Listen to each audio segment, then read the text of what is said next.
Christmas to everybody. Merry Christmas to you. I hope you are already having a good holiday and that it just gets better and better as you move into tomorrow. We are here to have a little bit of fun tonight. A little bit of fun. We won't get too carried away. I want to make sure that I invite you to come back out for our last service of the year this coming Sunday. This coming Sunday at 9 and 11 a.m. Bring somebody with you. It's time to just let's carry out the year the way we should and bring it in the way that we know God wants us to. Amen, everyone? Amen. Now, when I was thinking about coming up here and how I needed to grab y'all's attention for about a good 15 minutes, the only thing that kept crossing my mind was sweet potatoes. And no matter what I thought about, sweet potatoes just kept crossing my mind. And you know, not everybody's sweet potatoes. You know, there's certain foods that you have to ask, who made it? You know, it's just certain foods, just certain ones. And when I thought of sweet potatoes, I specifically thought of my grandmother's sweet potatoes. And there was something she did that made me so angry. And y'all, I'm still mad and angry to this day. Now, my grandmother, she left me to go see Jesus about 1.5 years ago. And I'm still angry. Because Grandma never told me how to make her sweet potatoes. Even though I begged for years. Grandma, how you make these sweet potatoes? She's like, you don't need to know that. I'll be trying to peek. Go sit down somewhere. I'm like, I'm trying to learn. You know, it's something about a recipe. And I can look up recipes online, but it's different when certain people get a recipe and they put their own little sprinkles of stuff in there. Stuff that you're not going to find on Google. For all I know, some of that recipe included some seasoning and some other little nutmeg and cinnamon that was probably from 1964 in an expired bottle that I should have been eating out of no way. That might have been why it tasted so good. I don't know. But when I think of recipes, and I think of how important it is to get the recipe right, and in my mind, what she would tell me all the time, like, it's real simple. It's just a little bit of this and a little bit of that. Well, I'm not going to do you like my grandmother did me. I want to give you a recipe today, but I'm going to give you all 4 ingredients. And I need you to make sure you take these ingredients down. Because there is an opportunity for us to leave out of this place today and to make a difference, not just in our own lives, but in the lives of our family and in the lives of those around us. We have so many who are like myself that are in this room that have lost loved ones. And Christmas becomes this weird, bittersweet time of year where part of it is coming together with family, but sometimes even with the coming together, it causes you to remember those that you've lost. And sometimes for myself, I have to remind myself of what this season really is about. And remind myself that I'm still living. I still get the choice to continue living. I get the choice to be present and to be in my life and to be in my family's life. I get to make a tangible decision. And I want to encourage everyone in this room to do that today. To make a decision to follow these 4 ingredients that I'm going to give you.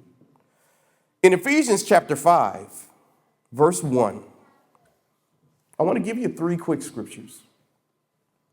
It says that we should imitate God, and it says, therefore, in everything you do, because you are his dear children, live a life filled with love. Following the example of Christ, he loved us and offered himself as a sacrifice for us, a pleasing aroma to God. Now, it says that we should imitate God.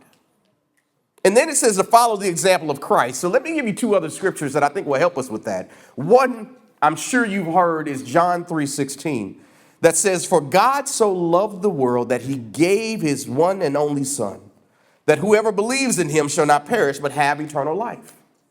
So we see there in John that God gave. And then in Matthew chapter 20, verse 28, it says, for even the Son of Man came not to be served, but to serve others and to give his life as a ransom for many. So to be like Christ, we need to serve other people and be willing to give of our own lives. These ingredients that I want to mix in for you today is something that I just call Christmas made simple.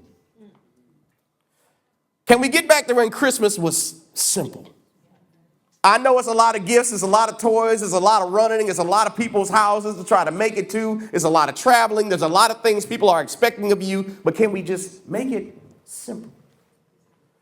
And this Bible in Ephesians tells us that we should live a life filled with love.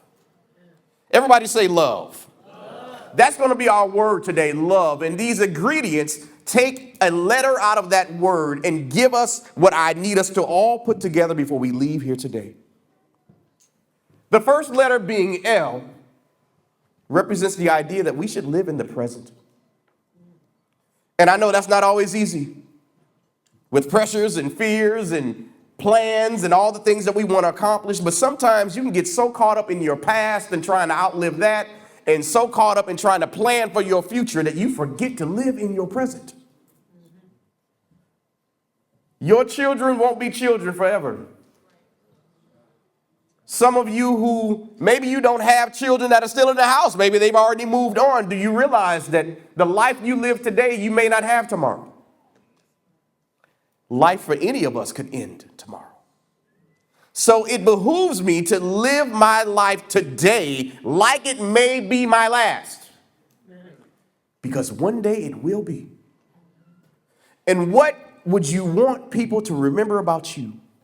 What would you want them to say of their last memory of you? And you have no idea when that last memory may come. What is the last conversation? What's the last laugh? What's the last word of encouragement that you would want to give?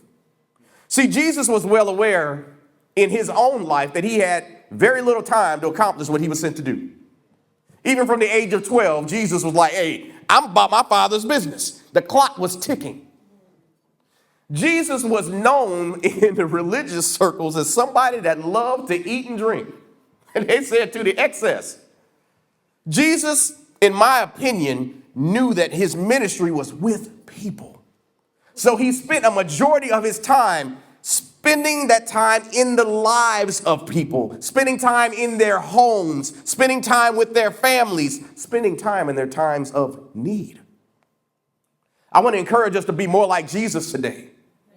I want to encourage us to spend some time with your loved ones. I want to encourage you, spend time with people that have some needs and see how you can try to meet those needs through the resources God has blessed you to have.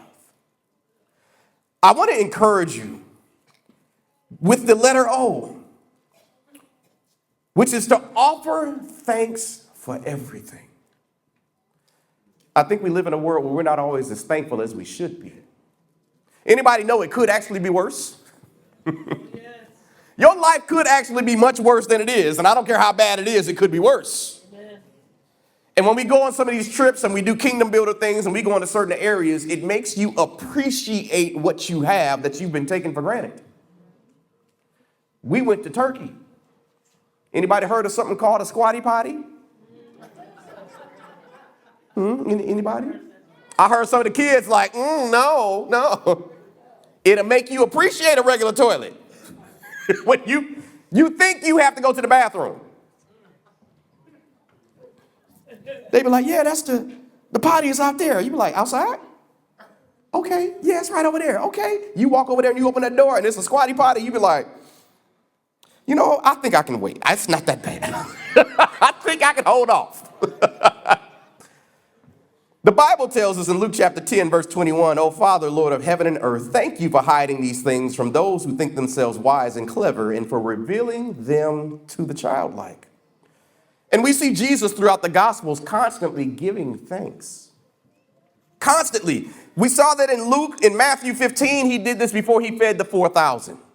He does this again in John 6 before he feeds the 5,000. We see him giving thanks to God in John 11, right before he raises Lazarus, where he thanks God for always hearing him. We see this at the Last Supper, where Jesus gives thanks before offering the cup and offering his body as bread. Jesus knew that giving thanks was part of the secret sauce that has to go into the ingredients of what we live. He knew that this had to be what we would do. There's a scripture that I want to read to you, and this is 1 Thessalonians 5:16, that says we should be thankful in all circumstances, for this is God's will for you who belong to Christ Jesus. Can we be more thankful today, church? Can we be more thankful for what we have? Can we be more thankful for the house we live in? Can we be more thankful for the car we drive? Even if you don't like it, try walking for 3 or 4 days. You look at that car very differently. You've been walking down Green Bay Road for a week. You'd be happy to see anything with 4 wheels and a steering wheel. Whatever it is. We should be more thankful.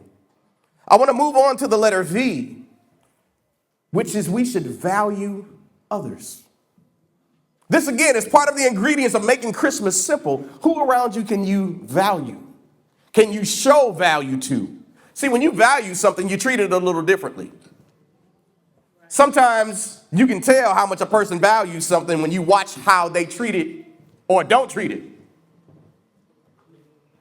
Oh, it got quiet on that one. You ever give somebody a gift and then you find that gift and you're like, hey, is this broke? Hi, I gave this to you 10 minutes ago. You broke it already? Right. You didn't value this. You didn't take care of it. But when it's something of value to you, even if it's not valuable to anyone else, there's certain care that you take. There's certain places that you put it. There's certain things that you do to make sure that you always know where it is. And you also make sure everybody knows this is not something to be played with because it's valuable to you. In Philippians chapter 2, verse 3-5, it says, don't be selfish. Don't try to impress others. Be humble, thinking of others as better than yourselves.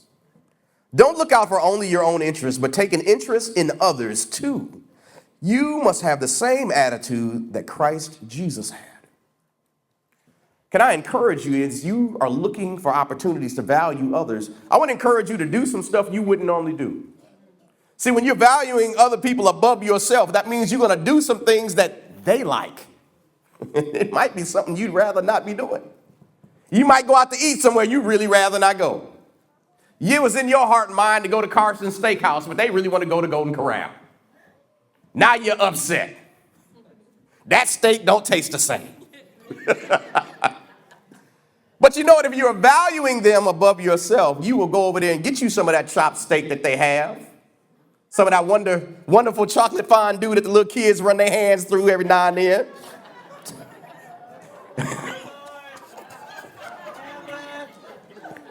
Y'all better be careful with that chocolate fondue, y'all. I heard it's a lot of stuff going around because of that chocolate. Let me quit playing. I saw a kid over there just. Are you really letting the chocolate run through your fingers? Where's your mama? Then I was like, Naomi, don't you get none of that chocolate. But make sure that you are valuing other people around you. So we know we need to live in the present. We know we need to offer thanks. And we should value other people above ourselves. The E, which is so simple but really is the most important out of all of this, is that you have to make sure that you engage with Jesus.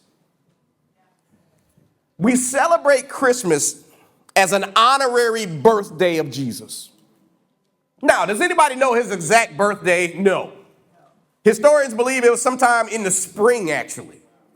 But either way, we have selected this date for whatever the reasons are, and we say this is the day and the time that we choose to honor his birth. And I want to encourage you to actually honor his birth. Honor it in how you live. Honor it in how you speak. Do the things that Jesus would do if he was here in the flesh. And that's why the Holy Spirit lives in you, so that you can carry those things out. We are supposed to be representatives of Jesus Christ on this earth. In 2 Corinthians chapter 5, verse 17 and 18, it says, this means that anyone who belongs to Christ has become a new person. The old life is gone, a new life has begun, and all of this is a gift from God who brought us back to himself through Christ. And God has given us this task of reconciling people to him. Skipping down to verse 21, it says, for God made Christ who never sinned, to be the offering for our sins so that we can be made right with God through him. As God's partners, we beg you not to accept this marvelous gift of God's kindness and then ignore it. For God says at just the right time, I heard you. On the day of salvation, I helped you. Indeed, the right time is now. Today is the day of salvation. Don't let all that God has done for you this year be in vain. Let's live this out. What you know God has done for you. If you're in this room and maybe you say, well, I haven't had a relationship with Jesus before, let today be the day of salvation. Let today be the day you say, I want to welcome him into my life. I want to welcome him into my heart. I want to live this out for him. Maybe you've already accepted him, but things have been hard.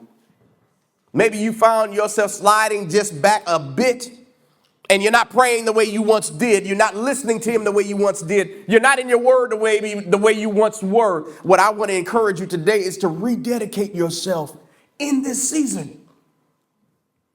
Happy birthday, Jesus. I'm back. Yes, Lord. And as much as it's funny to me, it is a serious thing, because I can't think of a better gift that Jesus would want than for us to be in real relationship with him. And maybe you're not in either one of those categories. Maybe you've been living it to the best of your ability. I want to encourage you to continue doing just that every day. This Bible tells us again in Ephesians, we should live a life full of love. Every day. Looking for opportunities to live in the present. Looking for opportunities to tell God, I thank you. I thank you for today. God, I thank you for waking me up this morning. God, I thank you for my family. I thank you for this job. I thank you for this car that I'm driving in. God, I thank you for safety and for peace and for comfort over my life. You can just begin to thank him for all of the things. You can walk through your house. God, I thank you for this microwave, because you know I can't cook. God, I thank you for this stove. God, I thank you for this food. I thank you for the cereal, God. You can give God praise for a lot of things that you take for granted every day. Offer him thanks. But you can't offer him thanks and not value people around you. Because God said, how can you love me who you haven't seen when you don't love your brother and sister that you see daily? We must make choices to value people. And he said, value them above yourself. Put them in front of you. Cater to their needs and to their wants. But most of all, church, we must engage with Jesus.